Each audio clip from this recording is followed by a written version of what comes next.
Let's get it.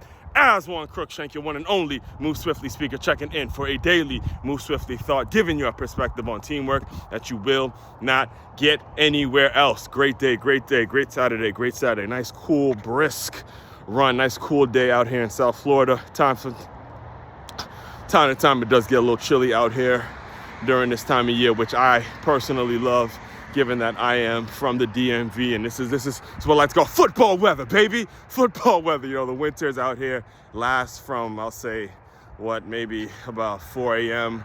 to about 10 a.m. or so, and then it starts to heat up whenever the sun comes out. So as far as today's Move Swiftly thought, we are going to double down. I briefly touched on it yesterday on tackling turnover with teamwork. My Michigan Wolverines have officially signed, got the commitment from the number one recruit coming out of the 2025 class, Bryce Underwood, who's right there in their backyard coming out of Michigan. He was initially committed to LSU, and he decided in the final, in the 11th hour, that he's coming to the Michigan Wolverines, going to Ann Arbor.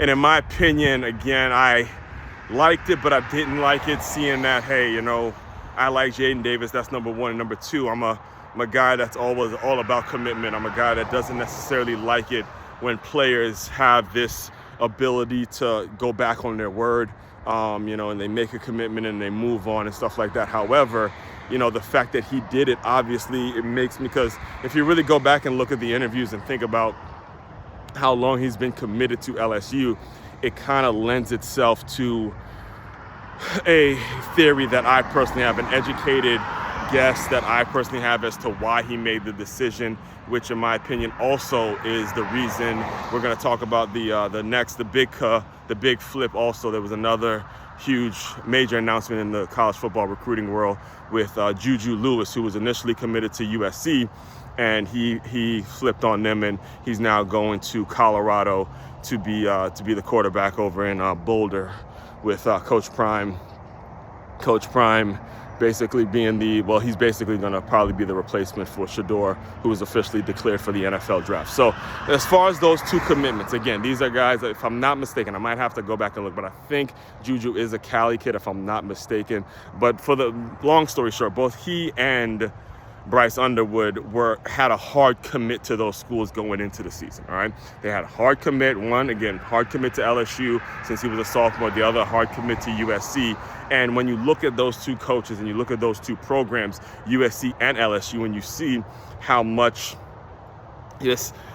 they fell off. You know, they are really in a bad shape right now. And even though I'm the guy that always wants to see the kid stick to his commitments, I always want to see the kid be someone that stands on his word and goes where he says he was going to go and not flip and all that kind of stuff. When you see how bad these two programs are that they committed to, you can't necessarily fault them for doing what's best for their future and doing what's best for their personal situations. And it leads into a bigger lesson, a huge lesson that you business owners have to really take away from this when it comes to recruiting talent and bringing people in, is you can't think too far down the line. You have to be all about filling the need right now.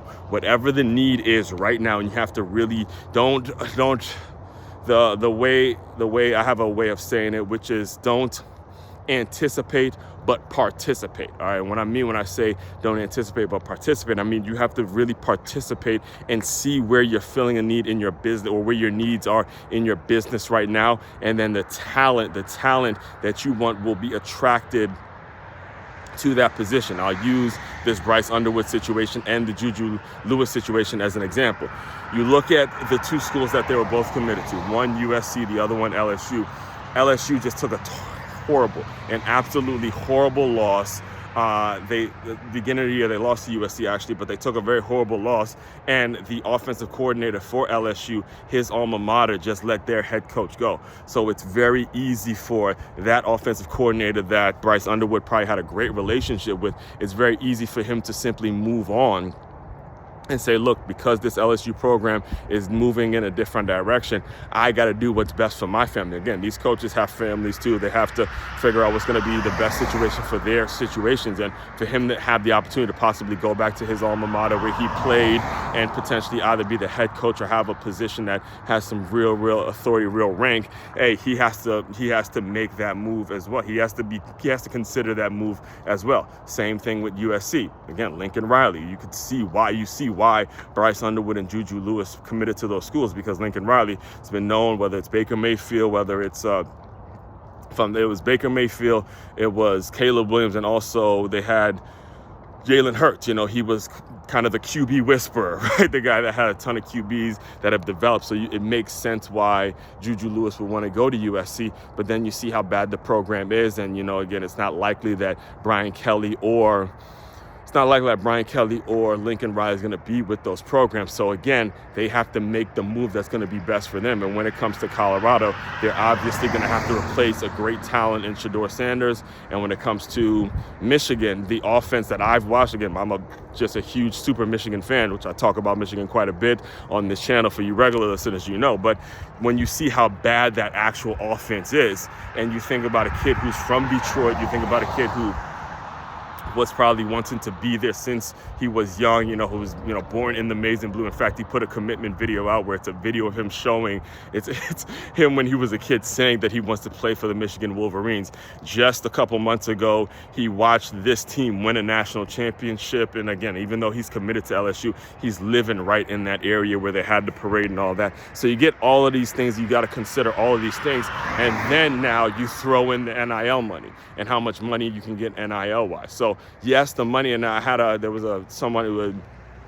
someone I was talking about this yesterday, someone had commented and said, oh, well, Michigan didn't get him, they bought him, and all that kind of stuff, which, again, the person who said that was one of your typical Coach Prime sexuals and stuff like that I've continue to just kind of disassociate myself with him and his mindset and the kind of things that he says. So, but anyway, I'm sure there's a lot of people who would say that, oh, they didn't get him, they bought him, they're going to use money as the reason that Bryce Underwood came to Michigan, which is fair. It's a fair point and all that. But you have to understand that the game, when you play in the game, you're going to make your fair share. He was going to make his fair share of money, whether it was LSU or Michigan.